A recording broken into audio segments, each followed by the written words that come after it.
Yes, you're watching the South Australian Sports Show. An absolute pleasure to have Jack Netting, a para-athlete, join us. He has been blistering in the last month or two here on the track. Jack, appreciate you coming in, mate. Cheers.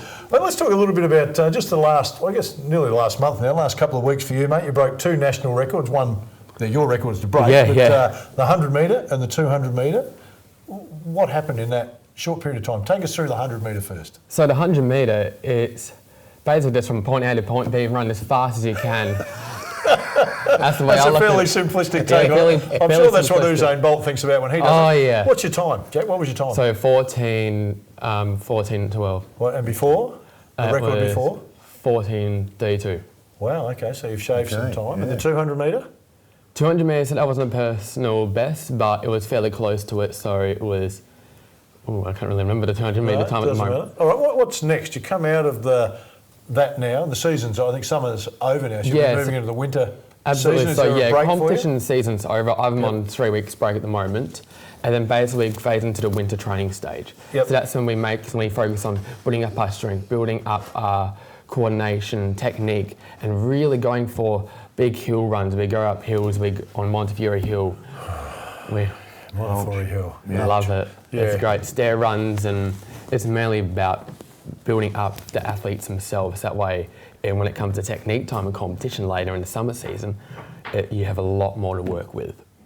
Done a little bit of homework on you, mate, and you are one that does not shy away from a little bit of hard work. From what I read, it was like reading my own biography. You're a hard worker. Jack, maybe not. Like reading his bio. But you are, mate, which is, okay, you've had some success now, built on the work you do, because you work hard. Everything I've read about you, it just says the same thing. This guy is a powerful worker, a hard worker. And that's absolutely the right thing is that I go by work hard, play hard, and you've got to go work hard. If you want something, you're going to put blood, sweat and tears into it. And that's the thing is that I have so much passion with what I do, and if you like it, you do it. Okay. Now, Jack, you also won some money. You picked up some cash. Now for yourself, there's a $1,000 in it for you, but there's also $1,000 in it for a little athletics club of your choice. Now, when I last read, it said that you were looking for a club. You found one? Yes, I have found. So my decision was to go Port Adelaide Football Club, Port Adelaide Little Athletics Club, whoops.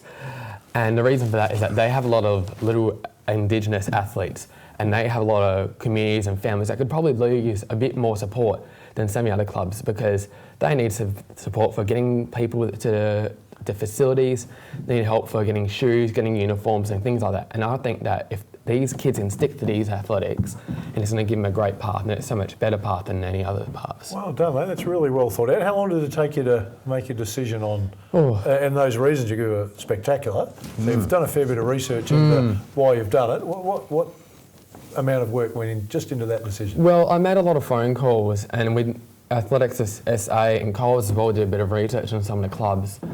And the thing is that there's para-athletes in clubs as well, and that's what I was originally going to do. But there's sometimes at the moment is that in clubs there'll only be like 1 or 2 little para-athletes, and the thing is that sometimes the money won't go to, it'll go to helping them, but we need a little bit more broader. If you want to help para-athletes, you don't just help one, you need to help a whole bunch, and it's going to have a ripple effect, and that's what we need. Wow. Yeah, well, you're a pretty smart guy. Hey mate, I want to come back to what Barry talked about your work ethic, because I remember reading an article in 2019 that said you were in and these were the exact words, a brutal training regime.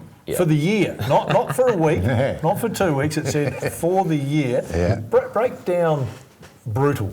Brutal is not shying away. You don't have breaks. You don't go on days off. You don't have to say, oh, I'm catching up with my mates today, I'm gonna miss out on training. You don't do that.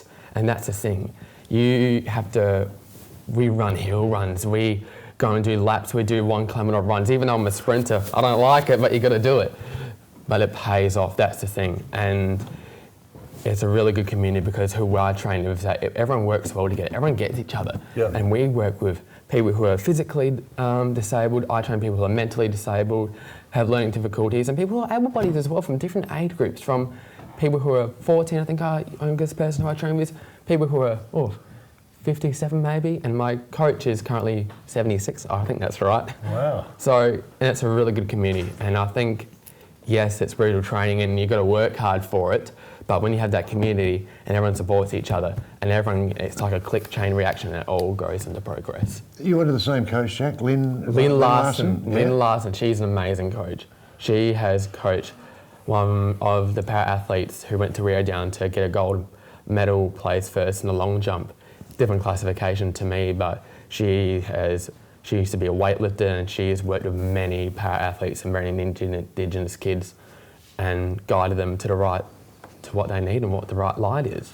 I mean, let's talk about the long jump a little bit, because we've talked about your 100 200, although we just brushed up. I've got to tell you, I love your passion, mate. I don't know, Baz, can you feel the energy? Absolutely, mate. It's just terrific, tired, mate. Yeah, you're getting tired just thinking about it. The long jump was another one of yours, mate. So was it long jump first or running first that drew you to athletics? Oh, well, I reckon it was sprinting. When they saw me run, I reckon they thought I could run a little bit more, but I never really got into long jump for maybe like a couple of years after I really started, and I've been doing it for 11 years now. But long jump is something special, it's something different, because you got to think about it. There's so many steps involved. You're going to have to run upright, you're going to have the speed, you're going to hit the board hard as possible, and you're going to think about where your body positioning is. You're going to look up, you can't look down. You can't look down and think, oh, I'm going to go straight to sand. You're going to think, I'm going to fly and hang there as long as possible.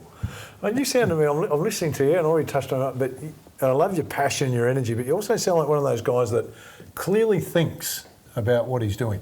And at the start of the show, you said, I've got to get from A to B as fast as I can. Now the 100 metres, I've got to time the steps, number of steps, hit the board right. How much work goes into mentally, just talk about the long jump for a minute. Yeah. Getting your stride right, to hit the board right, to get the leap you want, to get the distance you want. How much mental preparation do you reckon goes into that? Yeah, it is quite a lot of mental preparation. You've got to really think about it, because there's a few things like think about it too little and just jumping, but it's also overthinking it. Yep. So my first jump was my personal best, and that's what set the record back in Sydney. And I thought, okay, great, that's perfect. I'm very happy with that, and that's what I wanted. But the last few jumps, I overthinked it too much, and that's one that a lot of athletes have, including myself. So what's the overthink? What part gets you on the overthink? Well, is it the run up that gets you? Is it the sometimes it's the plant and board? take off? Yeah. Sometimes it's the board. Sometimes athletes, not just for a little while, for a few years back, is that sometimes they'll think about the board too much, and they'll look at it, and that's when they get their steps wrong. You've got to pretend the board's not there. But the board, if you go over that board, you're going to be fouled. But if you go too far back, you're going to lose this much in distance, and that can mean a massive difference. If you hit that board and you didn't miss that much difference, you could have gotten a PB. You could have beaten someone. So we had a pretty good meet, didn't we? SA? Yeah, SA had a really great meet. Out of the 3 years that I've been competing in the junior nationals, we've had the best year. I can't remember what our total medal tally is, but we did really well. And for a smaller team compared to New South Wales and Victoria, we did really well, really well. I reckon we did best out of the smaller teams compared to Tasmania, ACT and Western Australia.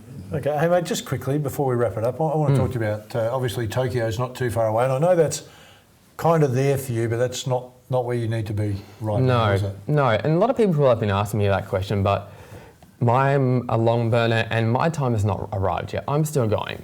So Paris... Long burner? Long burner, okay. Long burner. How's a 100-metre runner a long burner, mate? Yeah, I'm not running that long. I'm not running that long. Yeah, go on, long burner. Yeah, but I want to end up in Paris in 2024 for the Paralympic Games, and I don't think I'm physically ready, and I don't think I'm mentally ready either. Okay. And I want to make sure I'm ready, because sometimes you can rush it too much and you can get caught up in it. And it's a lot for people to take in. It's a really big thing for some athletes. That's the problem.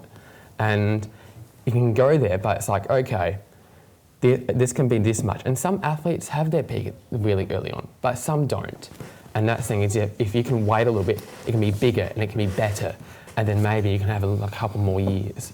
Gee whiz, mate, you sound like you've got it pretty mapped out. And just some things you're answering the question, I suppose, realistically, Tokyo was last year, so it wasn't on your radar. No. Anyway, just that it fell into this year, and with what you've done, it's a possibility for you. So, yeah, but you've sat with your coach and clearly you've mapped out and you've got a really clear picture in your head of where you see yourself over the next few years, haven't you? Absolutely. Yeah. Hey, Jack, I really appreciate you coming. It's been great talking to you. We'll absolutely. follow you with interest, mate. I love your Absolutely. passion, love your energy. Jack Netting was our special guest. You need to remember that name because you're going to be pretty important in 4 years' time at the Olympic Games. Stay with us. Bit to come out the back of this.